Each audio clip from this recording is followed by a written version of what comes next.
আসসালামু আলাইকুম ওয়া রাহমাতুল্লাহ। আজ ৩০শে মে ২০২৫ শহীদ প্রেসিডেন্ট জিয়াউর রহমানের ৪৪তম শাহাদাত বার্ষিকী। শহীদ প্রেসিডেন্ট জিয়াউর রহমান বাংলাদেশের যুগান্তরকারী একজন শাসক ছিলেন। বাংলাদেশের গঠনগত পরিবর্তনে তার একটা অপরিসীম ভূমিকা ছিল।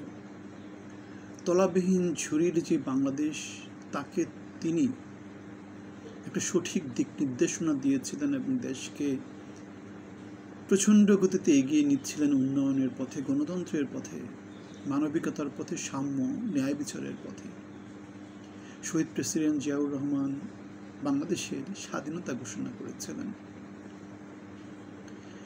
তার থেকে উচ্চ পদে অসীন বাংলার অনেকেই পাকিস্তান সেনাবাহিনীতে ছিল, কিন্তু শহীদ প্রেসিডেন্ট জিয়াউর রহমান নেতৃত্ব নিয়েছিলেন। তিনি উই রিভোল্ট বলে বাংলাদেশের স্বাধীনতার ঘোষণা করেছিলেন নিজে থেকে, কেউ তাকে জোর করেনি।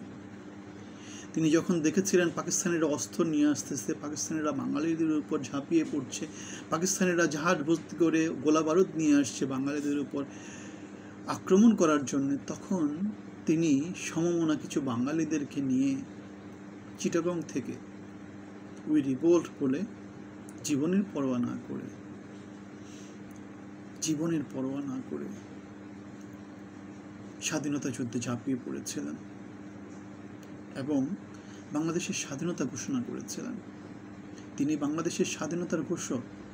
স্বাধীনতা আন্দোলন বাংলাদেশে অনেক বছর ছিল, ঠিক আছে, কিন্তু ঘোষণা কেউ করেনি।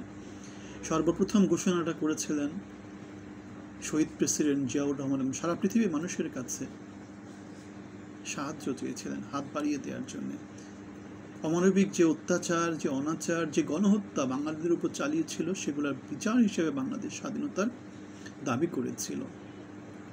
তিনি হচ্ছেন শহীদ প্রেসিডেন্ট জিয়াউর রহমান। একজন সৈনিক হিসাবে তিনি ৯ মাস রণাঙ্গনে ছিলেন। বাংলাদেশের সেনাবাহিনীর সবচেয়ে বড় যে অংশ, মুক্তিবাহিনীর যে সবচেয়ে বড় অংশ, সে অংশের নেতৃত্ব তিনি দিয়েছিলেন। বাংলাদেশের স্বাধীনতার পিছনে সবচেয়ে বড় ভূমিকা, সব মুক্তিযুদ্ধে ভূমিকা রেখেছে। আমার বাবাও মুক্তিযোদ্ধা ছিলেন, আমার দাদারা মুক্তিযোদ্ধা ছিলেন, কিন্তু সংগঠক হিসেবে তার ভূমিকা ছিল অপরিসীম। বাংলাদেশের স্বাধীনতার পরে তিনি তার সেনাবাহিনীর কাজে ফিরে যান। রাজনীতিতে তার কোনো পদচারণা ছিল না, কিন্তু বাংলাদেশ তো সেই কলঙ্কিত পথেই হাঁটতে থাকে, যেখানে বৈষম্য বাড়তে শুরু করে। ৭৫-এর পর পরিবর্তন হয়। সিপাহী জনতার বিপ্লবের মধ্য দিয়ে শহীদ প্রেসিডেন্ট জিয়াউর রহমান বাংলাদেশের রাষ্ট্র ক্ষমতায় অধিষ্ঠিত হন। তার উদ্দেশ্য ছিল না বাংলাদেশের রাষ্ট্র ক্ষমতায় আসার, তাকে সিপাহী জনতা জোর করে নিয়ে এসেছিল। তিনি বহুদলীয় গণতন্ত্র প্রবর্তন করেন। আওয়ামী লীগকে বাকশাল নাম চেঞ্জ করে গণতান্ত্রিক পথে উত্তরণের জন্য শেখ হাসিনাকে বাংলাদেশে নিয়ে আসেন। বাংলাদেশের আনাচে কানাচে ঘুরে বেড়ান, খাল খনন কর্মসূচি প্রবর্তন করেন। বাংলাদেশে এখন যা কিছু ভালো ভালো পোশাক রপ্তানি, বাংলাদেশের জনশক্তি রপ্তানি, বাংলাদেশের খাদ্যের স্বয়ংসম্পূর্ণতা, এগুলো সব কিছু, একই মাঠে ৩টা ফলন, এগুলো সব কিছুর প্রচলন করেছিলেন শহীদ প্রেসিডেন্ট জিয়াউর রহমান। বাংলাদেশে নতুন কিছুই করেননি, তার দেখানো পথগুলোই বাংলাদেশ ফলো করেছে এবং বাংলাদেশ চেষ্টা করেছে উন্নয়নের পথে যাওয়ার, কিন্তু বাংলাদেশ বারবার গণতান্ত্রিক পথ থেকে লক্ষ্যচ্যুত হয়েছে। তিনি বাংলাদেশের জন্য জীবন দিয়েছিলেন চিটাগংয়ে কিছু বিপদগামী সেনাবাহিনীর বিদ্রোহের কারণে।